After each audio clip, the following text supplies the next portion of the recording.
सरकार ने कर्मचारियों, पेंशनरों, युवा बेरोजगारों से ठगी की है और इन 15 महीनों के अपने शासनकाल में कर्मचारियों को कोई बेनिफिट नहीं दिया है। और आप ये देखिए कि आज जो एरियर जो पेंशनों को दिया गया है, ये भी तोड़ मरोड़ के दिया गया है। तोड़ मरोड़ के ऐसा कि किसी को 7,000 खाते में आ रहे हैं, किसी को 9,000 खाते में आ रहे हैं, किसी को 10,000 खाते में आ रहे हैं, किसी को 15,000 खाते में आ रहे हैं, किसी को 18,000 खाते में आ रहे हैं। आप देखिए कि हालात इस कदर ये हैं कि मतलब अपने लिए तो ये करोड़ों रुपए खर्च कर रहे हैं, करोड़ों रुपए खर्च कर रहे हैं। और आप इस बात को देखिए कि कर्मचारियों को तो एरियर का एक पैसा भी नहीं इन्होंने नहीं दिया। पेंशनों के लिए जो डाला है इन्होंने वो भी आज तोड़ मरोड़ के डाला है। ये मतलब जो है क्या मजाकबाजी सरकार कर रही है कर्मचारियों से। और आप ये देखिए कि 16% जो है अतिरिक्त महंगाई भत्ते की किस्तों का जो इन्होंने भुगतान करना है। सिर्फ इन्होंने 4% अतिरिक्त महंगाई भत्ते के लिए अप्रैल से देने के आदेश किए हैं। पता नहीं मिलता है या नहीं मिलता है। पिछले एरियर का तो सवाल ही पैदा नहीं होता।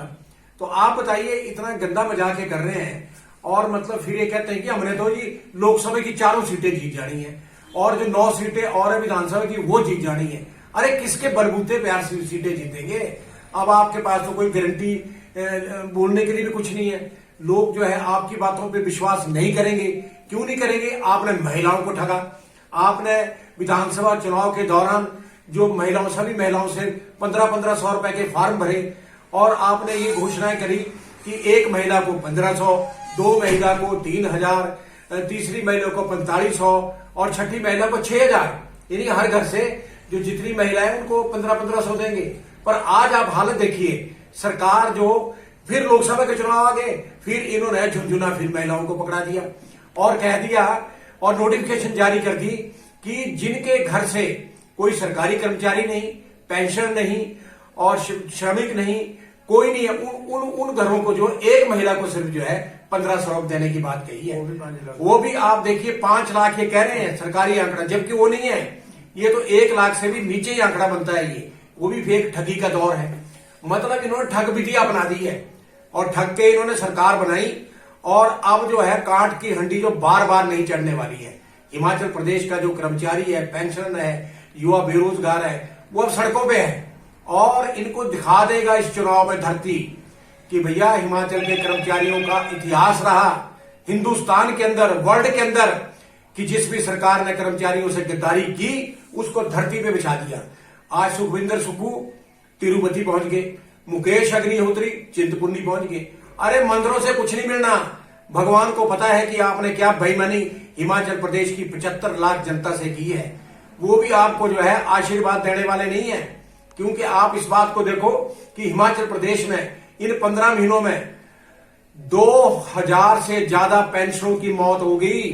वो अपना इलाज नहीं करवा पाए और सरकार ने जो है 15 महीनों में जो है एरिया जो मेडिकल रिवर्समेंट का पैसा देना था वो नहीं दिया। और आप देखिए इतनी बदतर हालत आज तक प्रदेश में कभी नहीं हुई। मतलब 25 से 30 करोड़ रुपए पेंशन को जो है कर्मचारियों को ये मेडिकल रिवर्समेंट का मिलना है, नहीं दिया। और अपने पर सुखविंदर सिंह सुक्खू और दूसरे जो एमएलए हैं ये लाखों रुपए खर्च रहे हैं, लाखों रुपए के बिल जो है सबमिट कर रहे हैं विधानसभा। इनको पैसा है। और आप दूसरी बात ये देखिए कि जितने भी वाइस चेयरमैन, चेयरमैन बनाए उनको सबको जो है कैबिनेट रैंक, यानी 2.5 3 लाख रुपए आप लुटा रहे हैं। ये प्रदेश 75 लाख जनता का है, कांग्रेस पार्टी का प्रदेश नहीं है ये। कांग्रेस ने तो हमेशा बेड़ा गर्क किया, जब जब भी कांग्रेस आई बेड़ा गर्क किया। कल प्रतिभा सिंह जो चुनाव लड़ने की बात कभी बोलती है कि अब क्या करना है चुनाव लड़के, बाहर तो जो हमारे वर्कर है वो नाराज हो गए हैं, सरकार काम नहीं कर रही है, इसलिए मैं जो है मंडी का चुनाव नहीं लड़ूंगी। अब फिर थोड़ा सा हाईकमान ने कहा कि चलो लड़ो चुनाव। तो कल विक्रमादित्य की प्रेस कॉन्फ्रेंस थी शिमला में। विक्रमादित्य ने कहा कि कंगना रनौत तो जो है आपदा में कहीं दिखाई नहीं दी। अरे विक्रमादित्य जी, आपकी मां भी कहीं आपदा में दिखाई नहीं दी। मैं आपको एक थोड़ा सा एक बताना चाहता हूं। रामपुर बुशहर में इस बार कांग्रेस को भारी झटका लगेगा। प्रतिभा सिंह ने वहां कुछ नहीं किया, कोई पैसा नहीं दिया। आज भी सड़कें वहां पर जो है टूटी है, कोई काम वहां पर नहीं हुआ। मैं तो एक बात और कहना चाहता हूं कि वीरभद्र सिंह 4-5 बारी हिमाचल प्रदेश के मुख्यमंत्री रहे, उन्होंने भी रामपुर के लिए कुछ नहीं किया। तो आप देखिए, झूठ की राजनीति है ये, सफेद झूठ है ये। और अगर आज कांग्रेस पार्टी का जो बेड़ा गर्क हो रहा है वो प्रतिभा सिंह और विक्रमादित्य की वजह से हो रहा है। मां और बेटे ने आज कांग्रेस की हालत खड़ी कर दी है कि वो प्रदेश की जनता के सामने टिक नहीं पाएंगे। आप इस बात को देखिए, सुक्खू को भी इस बात का कोई पता नहीं है। विक्रमादित्य जो है मंत्री पद छोड़ रहा है, त्याग पत्र दे रहा है, अपने बाप की मूर्ति लगाने के लिए। बोलो आप, जो कैबिनेट मिनिस्टर जो है अपने बाप की मूर्ति रीच पे नहीं लगा सकता तो वो बाकी क्या करेगा। दूसरी बात है, महिलाओं का अनादर करते हैं ये। विक्रमादित्य मुझे ये बताए कि आपके घर में क्या पक रहा है, महिलाओं के साथ आप क्या अत्याचार कर रहे हैं। आज तक हमने ये बात नहीं उठाई, पर अब वक्त आ गया है प्रदेश की जनता के बीच जाने का, हम दिखाएंगे।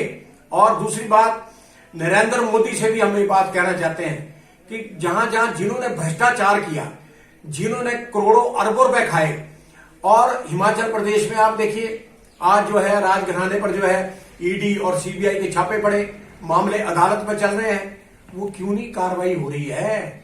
मोदी साहब, मैं आपसे ये जानना चाहता हूं कि हिमाचल भी भेजो ईडी और सीबीआई, ताकि इनको पता चले भी जो चोरी करता है उसको सजा मिलती है, मिलनी चाहिए सजा। नरेंद्र मोदी ठीक कर रहा है, पूरे देश में ठीक कर रहा है। पूरे देश में कांग्रेस पार्टी का सर्वनाश हो गया, तो हिमाचल में भी होगा। और इसके लिए हम बैठे हैं, हिमाचल के कर्मचारी बैठे, पेंशनर बैठे हैं और युवा बेरोजगार बैठे हैं। इन्होंने कहा कि जब सरकार सत्ता में आएंगे तो पहले अल्पमत में है, उसके बाद भी ये सरकार अपनी कुर्सी को बचाने के लिए, सत्ता में बने रहने के लिए तरह तरह के जो है हथकंडे अपना रही है। ये जितना भी प्रयास कर ले, ये ज्यादा दिन जो है सरकार चलने वाली नहीं है। अभी कांग्रेस के मंत्री और इनके जो अन्य नेता हैं वो भाजपा पे ये आरोप लगा रहे हैं कि भाजपा जो है महिलाओं को जो हम 1500 रुपए देने की बात कर रहे हैं उसके ऊपर उसको ये देना नहीं चाहते। और मैं ये कहना चाहता हूं कि हिमाचल प्रदेश की जो भारतीय जनता पार्टी है वो हमेशा से मांग करती रही है कि प्रदेश की जो महिलाएं 22 लाख जिनकी संख्या है उनको सरकार ने जो वादा किया था उस सबको एक मुश्त जो है 1500 रुपए राशि दे, हम उसका स्वागत करेंगे। लेकिन चुनाव को देखते हुए आनन फानन में इन्होंने बिना बजट के प्रदेश में 5 लाख महिलाओं का टारगेट रखा कि उनको हम जो है 1500 रुपए देंगे, जिसमें ऑलरेडी ही 2.5 लाख महिलाएं जो है वो पहले ही 1500 रुपए ले रही हैं। और उसके बाद जो शेष बची उन महिलाओं को इतनी कंडीशनें लगा दी है कि इसमें जो है बहुत ही मुश्किल से जो है महिलाएं जो है इसमें उसके पात्र नहीं होंगी। भाजपा सरकार ने केवल इस बात का विरोध किया कि आनन फानन में जो लोकसभा चुनाव आया उसको देखते हुए कांग्रेस और इसके जो कार्यकर्ता हैं वो घरों में जाकर के जो है लोगों महिलाओं को ठगने का काम कर रहे हैं और उनसे फार्म भरवा रहे हैं, जैसे विधानसभा में भरवाए थे उसी तरह से ठगने का काम कर रहे हैं। इस बात का हमने जो है प्रश्न जो है भाजपा ने उठाया था। हम जो है महिलाओं के हितैषी हैं, हम चाहते हैं कि प्रदेश सरकार बजट में प्रोविजन करती, जब ये बजट चल रहा था 2.5 लाख महिलाओं को देती तो हम उसका स्वागत करते। आज स्थिति इतनी दयनीय है इसके सरकार की कि देने के लिए इनके पास कुछ नहीं है। अपनी कुर्सी बचाने के लिए करोड़ों रुपए के जो है ये सरकार आनन फानन में जो है उल्टी सीधी घोषणाएं कर रही है, अपने जो इनके कार्यकर्ता हैं उनको साधने का प्रयास कर रही हैं। और अभी हाल ही में जो प्रदेश के 6 विधायक ने जो त्याग पत्र दिया और उसके बाद 3 जो निर्दलीय विधायक हैं आज इतने दिन से उनके जो है त्याग पत्र मंजूर नहीं हो रहे हैं। ये दिखाती है कि सरकार किस घबराहट में है। सरकार इन चुनाव का सामना करना नहीं चाहती। जहां तक नालागढ़ का प्रश्न है, यहाँ के सामान्य विधायक जो केएल ठाकुर है उन्होंने अन्य 2 के साथ जो है त्याग पत्र दिया, वो आज तक त्याग पत्र मंजूर नहीं हुआ। सरकार भागना चाह रही है इस चुनाव से। ये कितना भी प्रयास कर ले, जब भी चुनाव प्रदेश में होंगे चाहे वो 9 सीटों पे हो, क्योंकि जो निर्दलीय हैं इनके भी जो है रिक्त हो जाएगी जल्दी ही सीटें और ये चुनाव लड़ेंगे। मैं चुनौती देता हूं कि अगर सरकार की हिम्मत है तो वो नालागढ़ में इस चुनाव को जीत के दिखाए।